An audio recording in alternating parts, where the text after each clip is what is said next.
कि वो जो आइकॉन खड़ा है ना, वो ना होता तो हम यहाँ इस तरह से तो नहीं होते। पीढ़ियों को बदलने का रास्ता खोलता है ना, तो उसे मसीहा कैसे माना जाता है, इस देश के दलितों से सीखना चाहिए कि उन्होंने बाबा साहब को स्थापित किया और आज देश ने दुनिया भर में जय भीम का नारा लगा है। ये देश ऐसा नहीं था कि किसान कमेरा जातियों में पैदा होकर आप इस देश के बहुत बड़े बड़े ओहदों पर पहुंचे।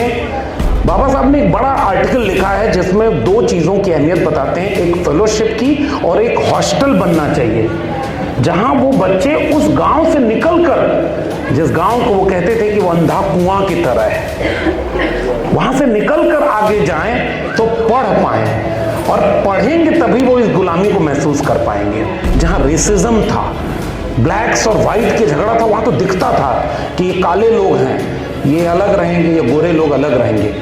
यहाँ जाति तो दिखती ही नहीं कि मुखर से जाते कौन है और पैर जाते कौन है। फिर भी यहाँ जातिवाद इतना बड़ा था। 99% वाइस चांसलर 2 या 3% पॉपुलेशन वाले लोगों के होंगे, और जिनकी पॉपुलेशन 90 से 95% है, आज उनके वाइस चांसलर कहाँ हैं?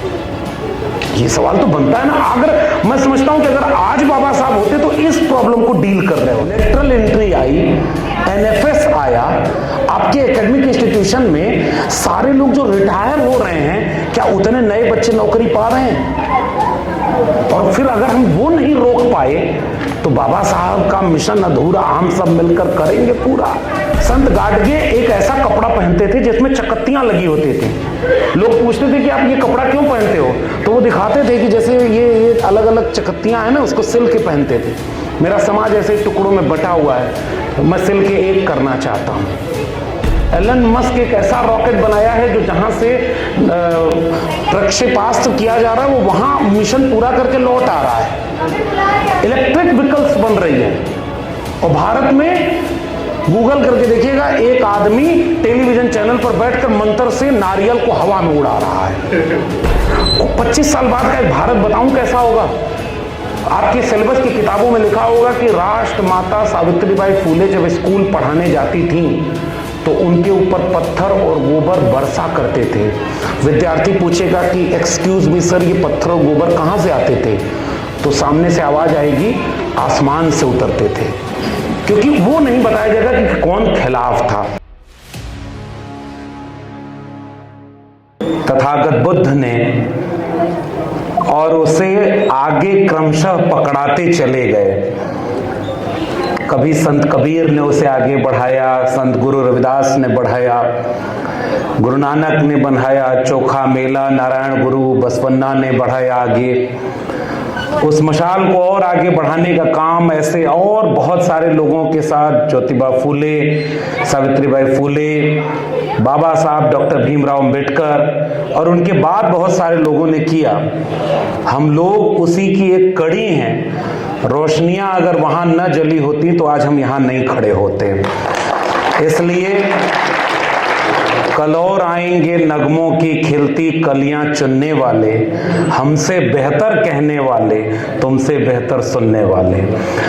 मैं उम्मीद करता हूं कि उसी कड़ी को आगे बढ़ाने की कोशिश आज हम लोग कर रहे हैं। आज 134वीं जयंती बाबा साहब डॉक्टर भीमराव अंबेडकर की SC/ST वेलफेयर एसोसिएशन SGPGI-MS के द्वारा आयोजित इस कार्यक्रम के सभी आयोजकों का मैं बहुत शुक्रिया अदा करता हूं कि उन्होंने इस जगह पर हमें बुलाया। हरीश जी से पिछले साल भी बात हुई थी, मैं नहीं आ पाया। इस साल बात हुई और इस साल इतनी देर हो गई आने में कि दोनों को एक साथ हम खेद व्यक्त करते हैं कि हम थोड़ी देर से आए, और इसलिए हमारे बहुत सम्मानित लोग जो मंच पर बैठे हैं उनमें से बहुत सारे लोगों की बात नहीं सुन पाए, इसके लिए खेद है। लेकिन मैं आपके अनुशासन का, आपके धैर्य का आभारी हूं कि इतना वक्त होने के बाद भी आप सब यहाँ पर बैठे हुए हैं, मुझे लग रहा है कि आपका यहाँ होना और हमारा यहाँ होना जिस शख्सियत की वजह से है, सबसे पहले मैं उनकी तरफ से उनको याद करते हुए आप सबको क्रांतिकारी जय भीम, जय मंडल, जय संविधान बोलता हूँ। इंकलाब जिंदाबाद। संत कबीर ने एक दोहा लिखा कि कबीर जब हम पैदा भये जग हंसा हम रोए। कबीर जब हम पैदा हुए जग हंसा हम रोए, और ऐसी करनी कर चलो तुम हंसो जग रोए। संत कबीर जिस किस्म के जीवन जीने की बात करना चाह रहे थे, तथागत बुद्ध के बाद अपना दूसरा वैचारिक गुरु संत कबीर को माना बाबा साहब ने, उन्हें याद करते हुए, उन्हें कोट करते हुए बाबा साहब को याद कर रहा हूं, इस उम्मीद में, इस तरह से कि जैसे किसी शाख का आखिरी एक कोने पड़ा पत्ता अपनी सबसे गहरी जड़ को याद कर रहा है कि जड़ अगर वहां न होती तो हम जैसे तमाम पत्ते वहां आज हरे भरे न होते। उन लोगों की कुर्बानियों का, उनके संघर्षों का हमारे ऊपर कर्ज है। हमारे हजारों साल के ज्ञात मानव इतिहास में तथागत बुद्ध से लेकर आज तक जितने भी संतों, गुरुओं, महापुरुषों ने कुर्बानी दी, संघर्ष किया, वैचारिक दर्शन दिया, उस सब से जो बना है, हम जैसे लोग फिलहाल उसका उपयोग कर रहे हैं। मिसाल के तौर पर अगर संविधान न होता इस देश में और संविधान के रास्ते चलकर मंडल कमीशन लागू न हुआ होता तो आज मैं भी आजमगढ़ के अपने गांव के किसी किनारे गाय भैंस चरा रहा होता, जैसा मेरे तमाम पुरखे करते खप गए। आज हम यहाँ हैं तो इस वजह से हैं कि इस देश में बाबा साहब का संविधान लागू है और उसके आधार पर मंडल कमीशन लागू हुआ। तो ये कर्जा उनका हमारे ऊपर है, क्योंकि इन दोनों चीजों के पहले ये देश ऐसा नहीं था कि किसान कमेरा जातियों में पैदा होकर आप इस देश के बहुत बड़े बड़े ओहदों पर पहुंचे, जहां से या तो देश चल रहा है या ज्ञान विज्ञान की तकनीकी चल रही है। इसलिए मैं कह रहा हूं कि बाबा साहब को याद करना या ऐसे तमाम महापुरुषों को याद करना अपनी जड़ों को याद करना है। मैं जब आया, विलंब से आया, इसकी वजह कि लोगों को पता चल गया कि कोई कार्यक्रम है और वो कार्यक्रम थोड़ा देर तक चल गया, इसलिए यहाँ जब तक आप बैठाएंगे तब तक मैं हूँ। इसके बाद वाला कार्यक्रम रात में 7 बजे है, तो आराम से हम जितना मुझे लगता है 10 मिनट में मैं अपनी बात कर लूंगा। और जब मैं आया तो प्रोफेसर निर्मल गुप्ता जी का, मैं उसे भाषण नहीं कहूंगा, मैं चूंकि दिल्ली विश्वविद्यालय के कॉलेज में 14 साल बतौर असिस्टेंट प्रोफेसर, हालांकि वो एडहॉक बेसिस पर था मैं, लेकिन फिर भी वो पोस्ट असिस्टेंट प्रोफेसर की होती है। और ऐसा लग रहा था कि आज मैं एक विद्यार्थी की तरह सामने बैठा हूं और कोई किसी विषय का प्रोफेसर नहीं, एक समाजशास्त्री, एक दार्शनिक, एक विचारक की तरह वो अपना लेक्चर ले रहे हैं और हम विद्यार्थी की तरह उसे सुन रहे हैं। और प्रमाणों के साथ, तथ्यों के साथ, तस्वीरों के साथ बाबा साहब की पूरी कहानी कह गए। तो सर को इसलिए भी धन्यवाद देता हूं कि उनके बोलने के बाद जो हमें कहना था उसका बड़ा हिस्सा उन्होंने कह दिया और उससे पूरी सहमति दर्ज करते हुए जो बचा है कुछ मैं उसमें जोड़ने की कोशिश कर रहा हूं। और मैं बैठा तो बगल में प्रोफेसर शिव जी ने आपके बारे में एक और रोचक तथ्य बताया कि पिताजी चाहते थे कि ब्यूरोक्रेट बने तो ब्यूरोक्रेट बन गए और उसके बाद कहे आपके लिए बनेंगे हम डॉक्टर ही। और आज डॉक्टर प्रोफेसर होने के साथ आप जो भूमिका निभा रहे हैं और जिस गहराई से, जिस आत्मीयता से बाबा साहब को आपने रेखांकित किया, हम जैसे लोगों की, और खासकर सर इस दौर में इस तरह की बातें तो मुझे लगता है कैडर की तरह गांव गांव होनी चाहिए, ताकि लोग जान पाएं कि बाबा साहब डॉक्टर अंबेडकर का मतलब क्या है। आज के दिन तो दुनिया याद कर रही है। ये छोटे छोटे बच्चों का कार्यक्रम बहुत अच्छा लगा। संचालक महोदय का धन्यवाद करूंगा कि उन्होंने हमसे, हम लोग थोड़ा कम भी बोलेंगे तो चलेगा, नहीं भी बोलेंगे तो चलेगा, लेकिन ये बच्चे अगर आज नहीं कल नहीं बोले तो फिर न तो ये देश चल पाएगा, क्योंकि ये विचारधारा के बच्चे हैं। ये जो यहाँ केवल जय भीम बोल के जो बच्चा चला गया ना डर के, उस उम्र में तो हम होते तो हम माइक भी नहीं पकड़ पाते। और वो बच्चा माइक पकड़ के हाथ में जिस कॉन्फिडेंस से केवल जय भीम बोल गया, बाकी बच्चों ने भी, वो जरूरत है अगली पीढ़ी को वो रेले मशाल पकड़ाने की, जो प्रोफेसर गुप्ता से लेकर के तमाम प्रोफेसर लोग बैठे हैं, हमारी पीढ़ी के लोग, और हमारे बाद तक वो मशाल जाएगी, तब वो श्रृंखला आगे बढ़ेगी।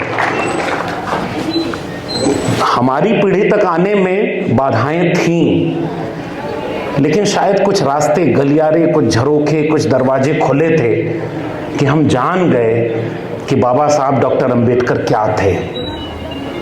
हम जान गए कि अगर ज्योतिबा फूले न हुए होते तो अंबेडकर न होते। हम जान गए कि छत्रपति शाहू जी और ज्योतिबा फूले ने कैसे वो मशाल बाबा साहब तक पहुंचाई और उसके बाद बहुत सारे लोगों ने उसे आगे बढ़ाई। हम जान गए कि अगर एक दौर में संतों का आंदोलन, ज्ञानदेव, नामदेव, तुकाराम, संत कबीर, संत गाडगे, वो ना होते तो ये ना होते। लेकिन आज जब हम सोचते हैं तो हमको लगता है कि आज से 25 साल बाद का भारत क्या होगा। इसलिए मैंने कहा, प्रोफेसर गुप्ता ने जो कहा, उन्होंने वो हिस्सा कह दिया कि आज जिस शख्सियत को हम याद कर रहे हैं वो क्या चीज था। तो सिंबल ऑफ नॉलेज, इतनी डिग्रियां हैं, लोग प्रचलन में कहते हैं 32 डिग्री बाबा साहब के पास थी और एक भी फर्जी नहीं थी, सारी ओरिजिनल डिग्री थी।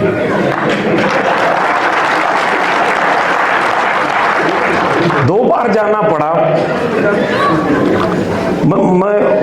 मैं बस, मेरा और कोई मंशा नहीं है, एक एकेडमिक कार्यक्रम है। हरीश जी ने इशारा पहले ही कर दिया था कि थोड़ा सा, लेकिन मैं तो बधाई दूंगा कि ऐसे परिसरों में हम बाबा साहब को याद कर रहे हैं, इसलिए ये गुंजाइश बनी रहे कि ऐसे कार्यक्रम हमेशा होता रहे। इसलिए केवल बाबा साहब पर बात करेंगे, थोड़ा बड़ा दाएं बाएं चल जाए तो उतना आप लोग माफ करिएगा।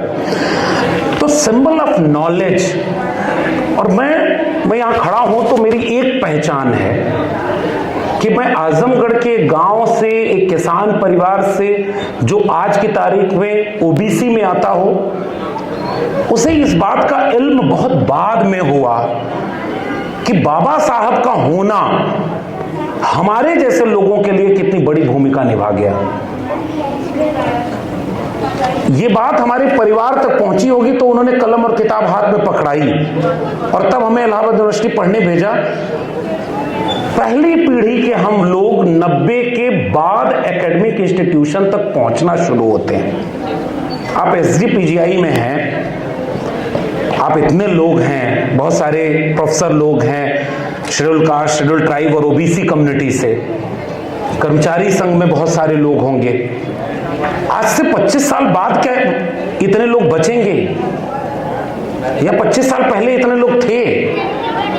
इन दोनों पे थोड़ा सा विचार करेंगे तो मैं जिस खतरे की ओर इशारा करूंगा वो आप समझ जाएंगे।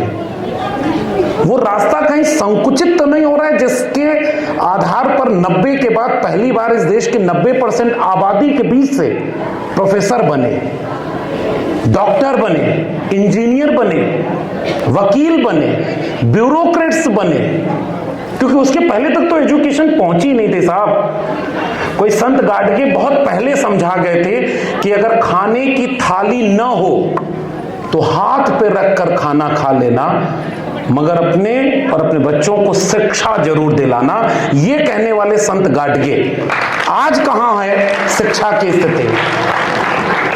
बाबा साहब का सबसे प्रिय वाक्य जो एक स्लोगन की तरह रेस करते हैं, वो वक्त कम है वरना मैं रेफरेंस से एक एक चीज कोट करता कि पहला अखबार जब बाबा साहब ने निकाला, मूक नायक, 1920 से लेकर के 1930 के दशक में बहिष्कृत भारत, उसके बाद समता, उसके बाद और तमाम अखबार, उन सब में बाबा साहब की सबसे बुनियादी चिंता अगर कोई चीज की थी तो वो शिक्षा के थे।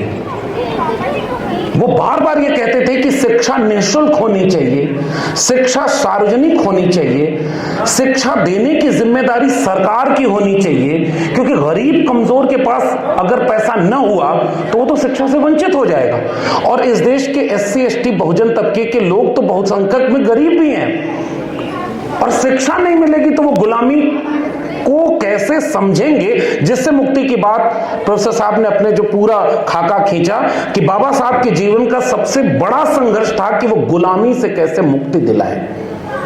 और ये मशाल जलती हुई आ रही थी ज्योतिबा फूले से कि गुलामों को गुलामी का एहसास करा दो, अपनी बेड़ियां वो खुद ब खुद तोड़ लेगा। तो वो एहसास कौन कराएगा? वो शिक्षा कराएगी। बॉम्बे लेजिस्लेटिव असेंबली के सामने बाबा साहब जब अपना प्रतिवेदन जाहिर करते हैं, उस समय बाकायदे वो कहते हैं कि राज्य के पास जो पैसा है वो राज्य का नहीं है, वो देश की जनता का है। जनता का ही पैसा तो सरकार के पास जाता है अलग अलग रास्तों से। तो जनता का पैसा अगर सरकार के पास गया तो सरकार की जिम्मेदारी है कि उस पैसे का बड़ा हिस्सा एजुकेशन पर खर्च होना चाहिए। बाबा साहब फेलोशिप की वकालत करते हैं कि अगर वंचित शोषित तबके के लिए फेलोशिप नहीं होगी तो वो पढ़ने को प्रोत्साहित नहीं होंगे।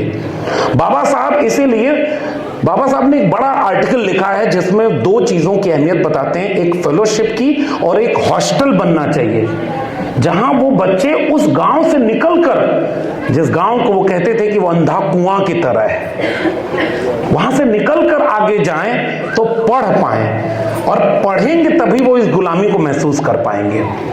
बाबा साहब ने जोर देकर के कहा कि राज्य सरकारें अपना बड़ा हिस्सा एजुकेशन पर खर्च करें। 2014 में इस देश में 5.45% एजुकेशन बजट था टोटल GDP का। 2025 के बजट में एजुकेशन बजट 2.6% है। अब इसके आगे कहने की जरूरत नहीं। एक जमाने में सोशलिस्ट मूवमेंट का, अम्बेडकराइट मूवमेंट का नारा लगा करता था, शिक्षा पर जो खर्चा हो बजट का 10वां हिस्सा हो, सबको शिक्षा सबको काम, वरना होगी नींद हराम। ये स्लोगन रेज होते थे, मूवमेंट के स्लोगन थे।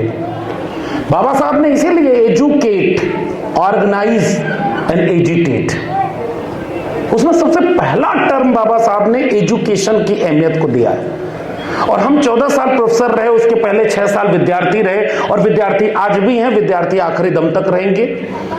हमें पता है कि अगर एजुकेशन न होती तो हम जैसे ओबीसी घरों के पढ़ने वाले बच्चों को शायद अभी हमारा देश और समाज तैयार ही नहीं हुआ कि जो बताए कि बाबा साहब ने ओबीसी के लिए कितना बड़ा काम कर दिया है।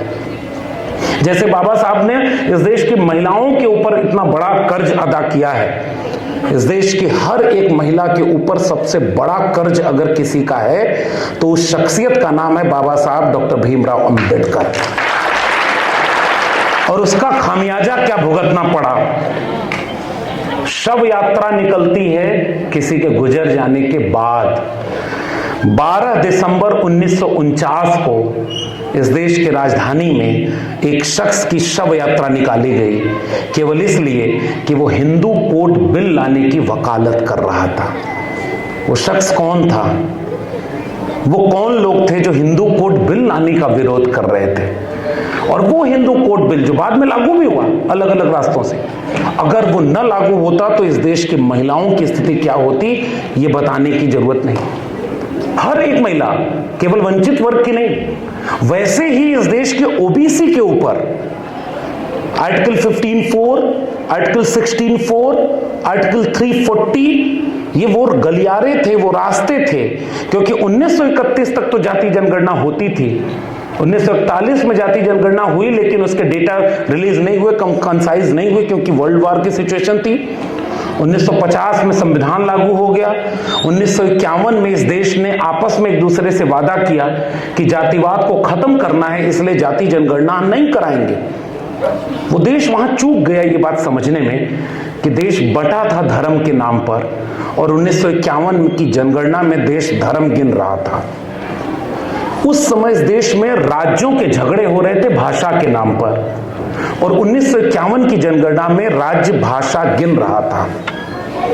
उस समय के तमाम तरह के भेदभाव, उन सारे भेदभावों को जनगणना में गिना जा रहा था, और एक चीज रोक दी गई, उसका नाम था जाति जनगणना, कास्ट सेंसस। बाबा साहब कास्ट सेंसस के हिमायती थे। पहला कमीशन बना ओबीसी के लिए, बाबा साहब के बनाए गलियारे से, जो कि बाबा साहब तक ओबीसी की लड़ाई किससे पहुंची थी, इस देश के लोगों को भ्रम होता है, और खासकर ओबीसी को ही नहीं पता है कि उसका इतिहास क्या है। इसलिए आजकल वो कुछ और बचाना अपने कंधे पर जिम्मेदारी लिए हुए है। उसका भी मैं इशारा ही कर रहा हूं, हरीश जी ने जो आदेश दिया था उसका पालन कर रहा हूं। कोई बात ऐसी नहीं कहूंगा जिससे कुछ और बचा रहा है वो। क्यों? क्योंकि हमने ये बात जब पढ़ी इतिहास में, तभी ना हमें पता चला कि महात्मा फूले किस पृष्ठभूमि से आए थे, जिन्हें बाबा साहब, और बाबा साहब डॉक्टर अंबेडकर, जिन्होंने अपने जीवन के 3 गुरु बनाए, और तीनों में से एक भी गुरु उनकी अपनी जाति का नहीं था, और बाबा साहब को आपने उनकी जाति का नेता बना दिया।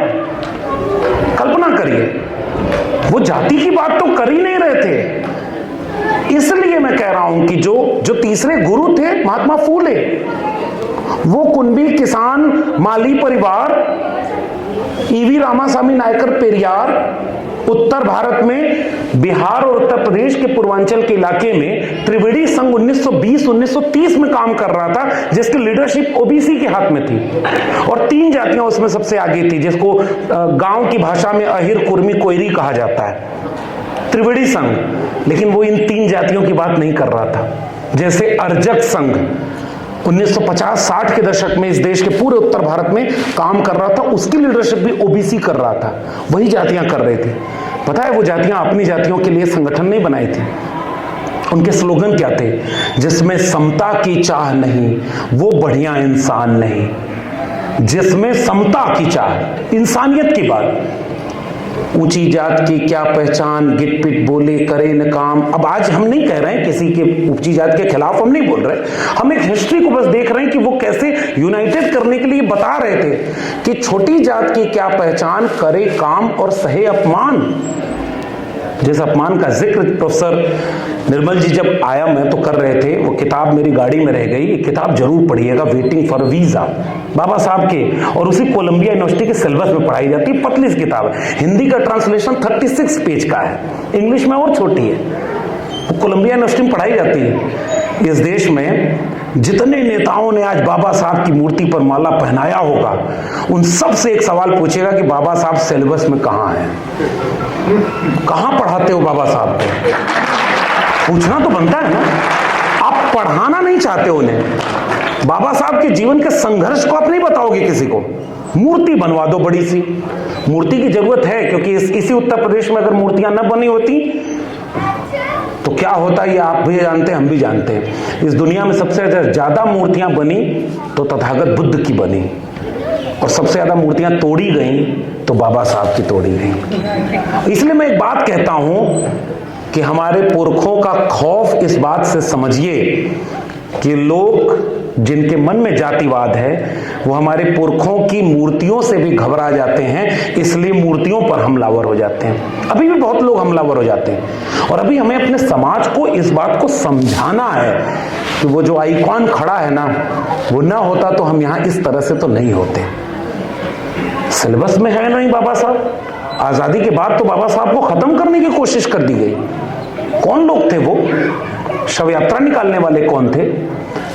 प्रोफेसर साहब जब चौदाड़ आंदोलन की बात कर रहे थे तो ये बात भी उसी इतिहास के तथ्य में है कि बाबा साहब जब उस तालाब का पानी पीकर लौट रहे थे तो उनके ऊपर, उनके साथियों के ऊपर हमला हुआ। वो हमला किसने किया? आज जिनको दुश्मन बना के पेश किया जा रहा है, क्या उनमें से कोई था?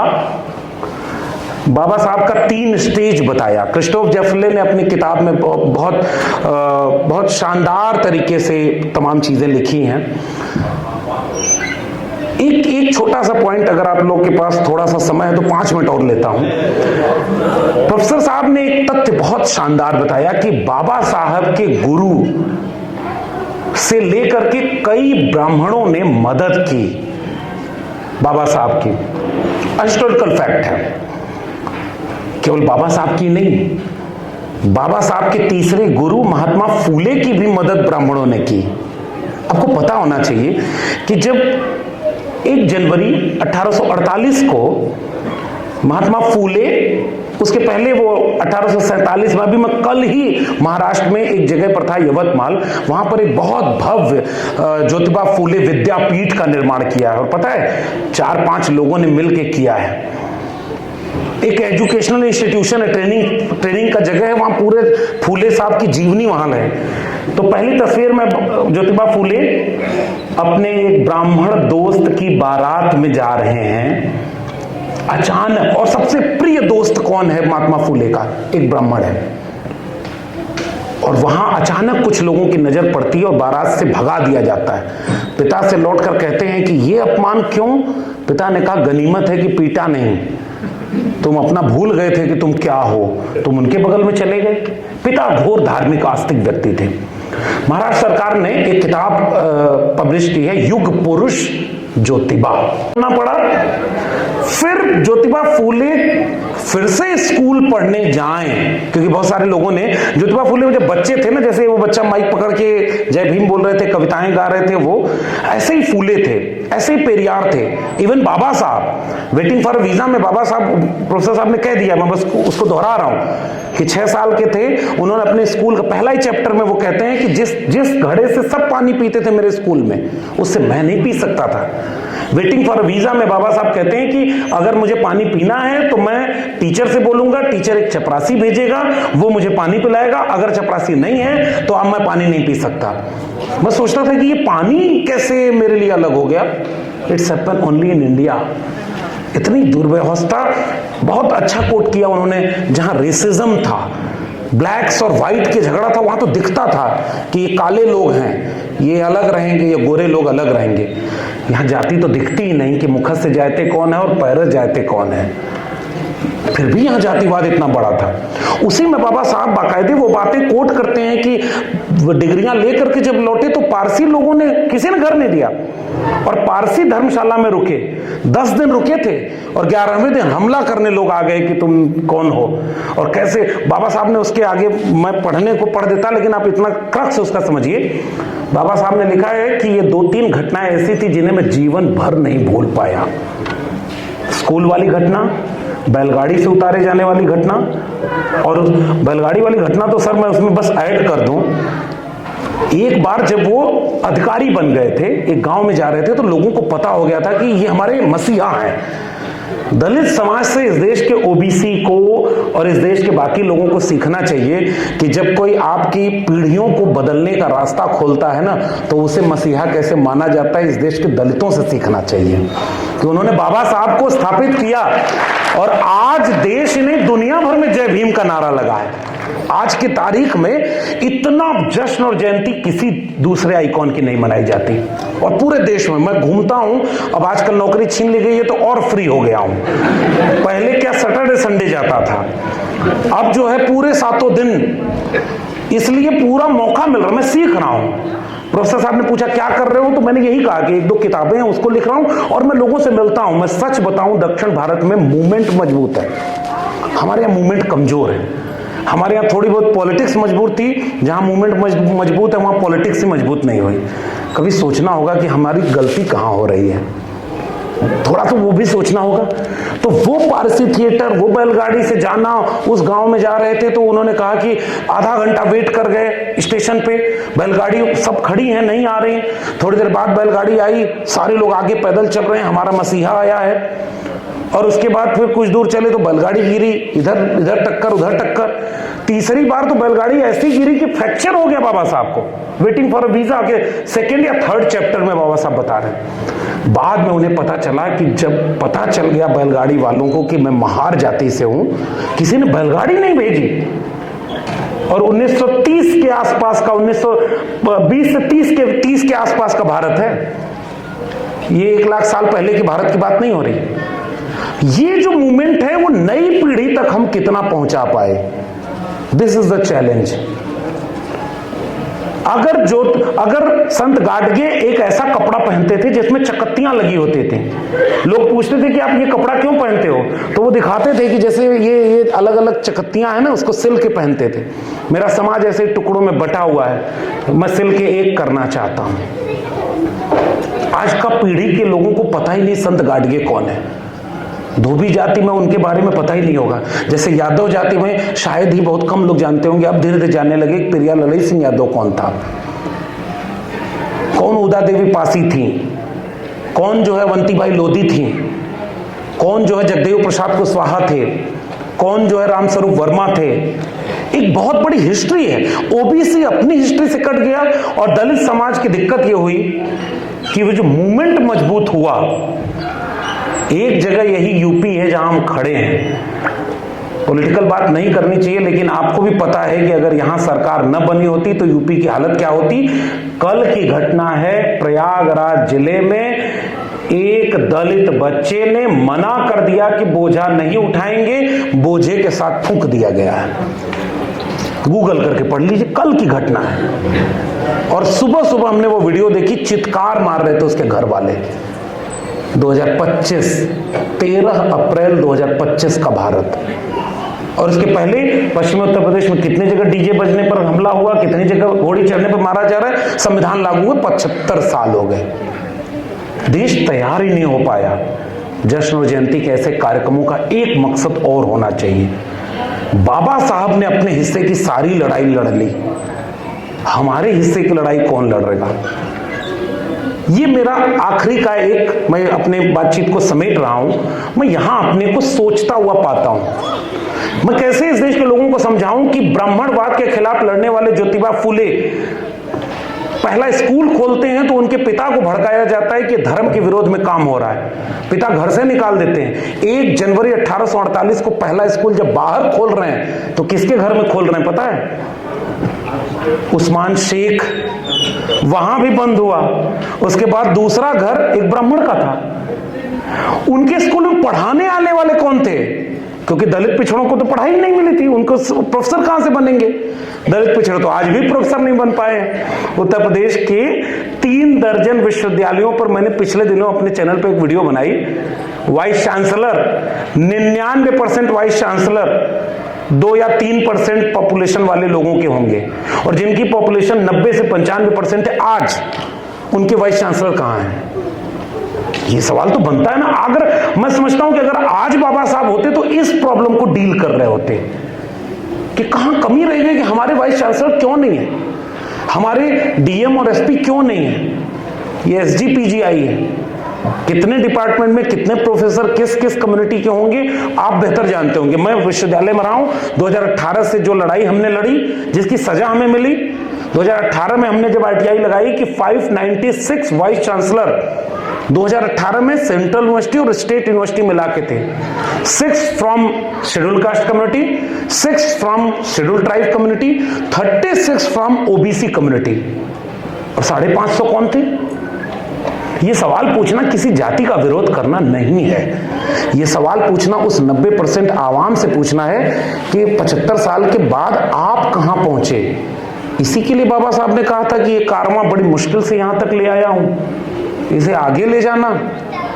इतना आगे हम ले आए कि पूरा भारत बाबा साहब मैं हो गया है, और बाबा साहब के सपनों का भारत कहां बन रहा है। एक ऐसे हॉस्पिटल में हम खड़े हैं जो पूरे उत्तर प्रदेश की बीमारी का एकमात्र उम्मीद बन करके खड़ा है, अगर मैं गलत ना हो तो। एक आध बार मुझे मौका मिला, हरीश जी को भी उस समय मैं धन्यवाद दूंगा कि थोड़ी बहुत मदद उन्होंने की, कि किसी रिलेटिव को एडमिट कराना था, साहब जगह नहीं है। और उधर एक वीडियो चल रही है कि कोई कहा पथरी है, तो दूसरे ने कहा रुको, मंत्र मार के ऐसे किया, उसने कहा अब देखो पथरी, तो कहा गई, गायब हो गई पथरी, बाबा की जय हो। हॉस्पिटल में बीमार बन के कौन खड़ा है? ये हमारा 90% समाज है। ये जो 90% समाज है ना, बहुजन समाज, वो 90% SGPGI का प्रोफेसर, डीन और कर्मचारी नहीं है। 20-30% होगा अगर मैं गलत ना हूं, क्योंकि हमारे विश्वविद्यालय में हमने RTI लगाई तो प्रोफेसर की पोस्ट पे 97% पोस्ट। जब लेटरल एंट्री आई, NFS आया, आपके एकेडमिक इंस्टीट्यूशन में सारे लोग जो रिटायर हो रहे हैं, क्या उतने नए बच्चे नौकरी पा रहे हैं? और फिर अगर हम वो नहीं रोक पाए तो बाबा साहब का मिशन अधूरा, हम सब मिलकर करेंगे पूरा। ये एक संकट की तरफ मैं इशारा कर रहा हूं। हमारे पुरखे लायक थे, यहां पहुंचा गए, हम कितना बचा पा रहे हैं? एक तरफ अंधविश्वास और पाखंड हावी किया जा रहा है, नए नए बाबा घुमाए जा रहे हैं मार्केट में। टेलीविजन, रॉकेट साइंस बना करके, प्रोफेसर लोग हैं, विद्वान लोग हैं, एलन मस्क एक ऐसा रॉकेट बनाया है जो जहां से प्रक्षेपास्त्र किया जा रहा है, वो वहां मिशन पूरा करके लौट आ रहा है। इलेक्ट्रिक व्हीकल्स बन रही है, और भारत में गूगल करके देखिएगा, एक आदमी टेलीविजन चैनल पर बैठकर मंत्र से नारियल को हवा में उड़ा रहा है। गलत कह रहा हूं क्या? अभी वीडियो आई थी। गोबर खाने के लिए रील्स आ रही है कि अगर 100 ग्राम 50 ग्राम रोज खाइए। मैं सोचता हूं कि SGPGI के डॉक्टर लोग पीछे रह गए गोबर का लाभ बताने में।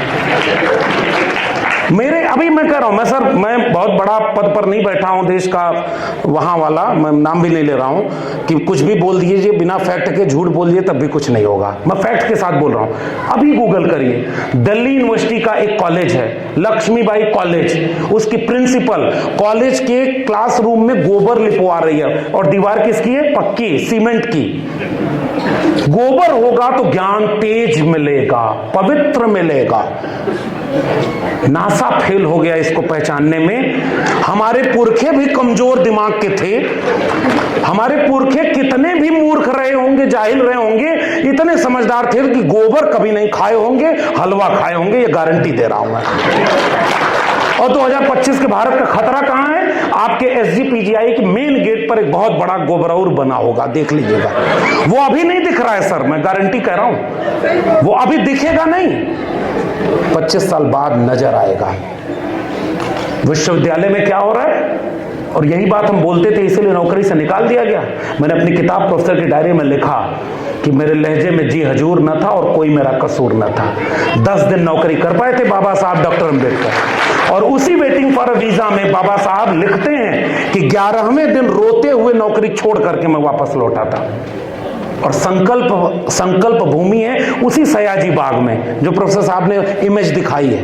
बाबा साहब ने संकल्प लिया, भागे नहीं, और नौकरी के लिए बिके भी नहीं, डरे भी नहीं, झुके भी नहीं। इसलिए मैं सीना तान के, जब कभी अकेले में परेशान होता हूं कि घर कैसे चलेगा, प्रोफेसर 14 साल रह के किसी को नौकरी से निकाल दिया जाए। आप सोचिए, समाज तो कहता है कि तुम आगे बढ़ो, हम तुम्हारे साथ हैं, और थोड़ा दूर जाने के बाद हम पीछे घूमते हैं तो कहते हैं वो किसी और के पीछे नारा लगा रहे हैं, हम तुम्हारे भी साथ हैं। समाज तो एक लिमिट तक ही आगे जाता है। लेकिन मैं सोचता हूं कि अगर ज्योतिबा फूले डर गए होते, 2 लोग मारने के लिए उनके घर भेजे गए थे साहब, हत्या करने के लिए, और ज्योतिबा फूले जब अभी एक सिनेमा बना 11 अप्रैल को ज्योतिबा फूले की जयंती पर रिलीज होना था, और पता है आपको वो सिनेमा नहीं रिलीज हो पाया, क्योंकि उसमें अब वो 25 को होगा।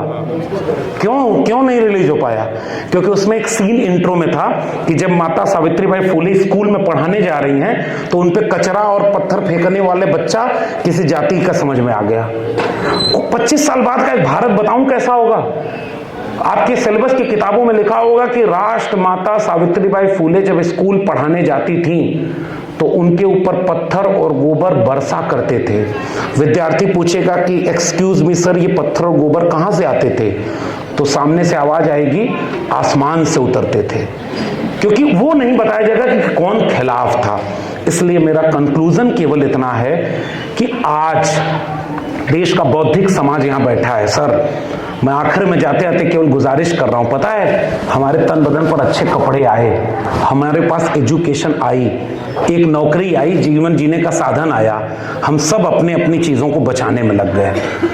इसी समय हमारी 90% आबादी कहीं रिक्शा चला रही है, खेत में मजदूरी कर रही है, किसी मिल फैक्ट्री में मजदूरी कर रही है, उसे पता ही नहीं कि संविधान खतरे में कहां है। सच बताइए, उसको चिंता है वो संविधान बचा पाएगा? संविधान बचाना तो हमारी जिम्मेदारी थी, और आपके सारे संविधान के सामने पूरा भारत पाखंडी बनाया जा रहा है। ये बाबा साहब के सपनों का भारत है क्या? बाबा साहब ने आर्टिकल 51A में लिखा कि एजुकेशन को हम साइंटिफिक टेम्परामेंट में ले जाएंगे। बाबा साहब साइंटिफिक अप्रोच के आदमी थे, बाबा साहब निडर आदमी थे। बाबा साहब बनना, उनके जीवन का गुणगान आसान है, उनके जीवन का पालन करना बहुत मुश्किल काम है। और इसलिए मैं आपसे गुजारिश करके विदा ले रहा हूं कि SGPGI के लोगों, हम चाहते हैं कि ये कार्यक्रम होते रहें, आने वाली पीढ़ियों को बताना हो कि कैसे हम किन रास्तों से चल के आए। बाबा साहब चाहते थे, हर कितना बढ़िया एलोबरेशन कर रहा है, मन कर रहा है और बोलूं, लेकिन मैं खत्म कर रहा हूं। आपने बहुत शानदार एक बात कही कि बाबा साहब के हाथ में किताब है। मुझे तथागत बुद्ध सबसे बड़े नायक इसलिए लगते हैं क्योंकि उनका एक वाक्य मुझे इतना पसंद है कि हर मंच से दोहराता हूं। कि उनसे पूछा गया कि आपका सबसे प्रिय वाक्य क्या है, उपदेश क्या है, तो उन्होंने कहा किसी किताब में लिखा हो तो सच मत मान लेना, कोई व्यक्ति कह रहा हो तो सच मत मान लेना, ढेर सारे लोग कह रहे हो तो भी सच मत मान लेना, जो तुम्हें सच लगे उसे सच मानना। अप दीपो भव, यानी अपना दीपक स्वयं बनो। इसलिए तथागत बुद्ध को हम अपना नायक मानते हैं। वैसे ही महात्मा फूले का वो वाक्य मुझे याद आता है, गुलामों को गुलामी का एहसास करा दो, बेड़ियां खुद ब खुद तोड़ेगा। गुलामगिरी, स्लेवरी नहीं एहसास हो पा रहा है, हम और गुलामी की दिशा में बढ़ रहे हैं, बस उसका फॉर्मेट चेंज हो गया है। और तीसरा, एजुकेट, ऑर्गेनाइज एंड एजिटेट। शिक्षित, कुछ लोग इसका यहां अनुवाद करते हैं शिक्षित बनो, संगठित बनो, संघर्ष करो। मैं सर साउथ की तरफ गया तो उन्होंने कितना बढ़िया एलोबरेट किया कि बाबा साहब ये नहीं कह रहे हैं कि शिक्षित बनो, बाबा साहब कह रहे हैं शिक्षित करो, संगठित करो और संघर्ष करो। आखिर में विदा लेते हुए केवल इतना, एक उम्मीद जगाकर जो लोग गए कि ऐसा भारत बनेगा, समता न्याय होगा, बंधुता होगी, मोहब्बत होगी, प्रेम होगा, करुणा होगी, और आज नफरत आपके दरवाजे तक पहुंच गई है। कब खिड़की दरवाजे से अंदर घुस आएगी पता नहीं चलेगा। और साइंटिफिक टेम्परामेंट, एजुकेशन कोलैप्स किया जा रहा है by policy. New education policy में क्लोजर मर्जर की पॉलिसी आई है, ग्रेडेड ऑटोनॉमी के तहत आपको पैसा कम दिया जाएगा, एजुकेशन को खुद से जनरेट करना होगा। शिक्षा बिक गई है, पता नहीं है। बस जब शिक्षा नहीं होगी तो बेरोजगारी और बढ़ेगी, और अशिक्षित बेरोजगार भीड़ के हाथ में कोई कलम नहीं पकड़ाएगा, सब तलवार पकड़ाएंगे। बाबा साहब के सपनों के भारत में हर हाथ में कलम थी, हर हाथ में किताब थी।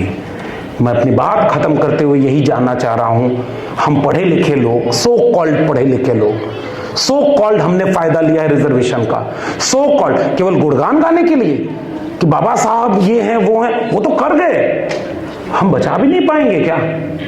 25 साल बाद जब पीढ़ियां पूछेंगी कि सब बर्बाद हो रहा था तो तुम क्या कर रहे थे, तब हम क्या जवाब देंगे? जंगल में आग लगी, एक चिड़िया चोंच के बूंद पानी से आग बुझा रहे थे, बाकी चिड़िया हंस रही थी कि इतनी बड़ी आग तुम्हारी चोंच के एक बूंद पानी से बुझेगी। उस चिड़िया का जो जवाब था वो मेरा आखिरी वाक्य है।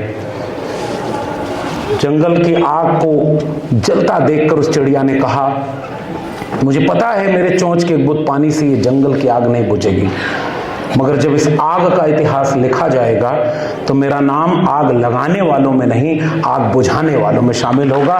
इसलिए मैं आज अपने हिस्से की लड़ाई लड़ रहा हूं। जालिमे वक्त क्यों किसी बात पर अब ठौर करे, उसकी मर्जी है जिस पर चाहे उसे गौर करे। सोचते सब हैं कि जरूरी है बगावत, लेकिन चाहते ये हैं कि आगाज कोई और करे। मैं इसलिए बोल पा रहा हूं कि नौकरी के दबाव में डर करके नहीं किया, कुर्बानी दे करके आपके बीच में खड़ा हूं। लेकिन हम सबको थोड़ी थोड़ी कुर्बानी देनी होगी। कलम किताब बांटिए, कलम ही मोहब्बत को फैलाएगी और तलवार को रोकेगी। बाबा साहब एक शिक्षित भारत का सपना देख के गए, संपन्न भारत का और समानता के भारत का। वो सपना अधूरा रहा तो बाबा साहब का जितनी बार नाम हम जबान से लेंगे शायद हम सम्मान नहीं बढ़ा रहे होंगे, क्योंकि उन्होंने ये कहा था कारवां आगे ले जाना। आज SGPGI के इस पूरे परिसर में जितने भी लोग हैं, आप सब ने मुझे आमंत्रित किया, खासकर पूरी आयोजन समिति का मैं आभारी हूं। फिर मिलेंगे। एक भाषण या एक कार्यक्रम से मिशन कभी अधूरा है, पूरा नहीं होने वाला। फिर किसी चौराहे पर भेंट होगी। संघर्ष की लड़ाई में विचारधारा को आगे बढ़ाते हुए हम सब मिलेंगे। आज नहीं कल, आज तो शपथ लें कि बाबा तेरा मिशन अधूरा, कुर्बानी देनी भी पड़े तो देकर करेंगे पूरा। इसी उम्मीद के साथ जय भीम, जय मंडल, जय संविधान।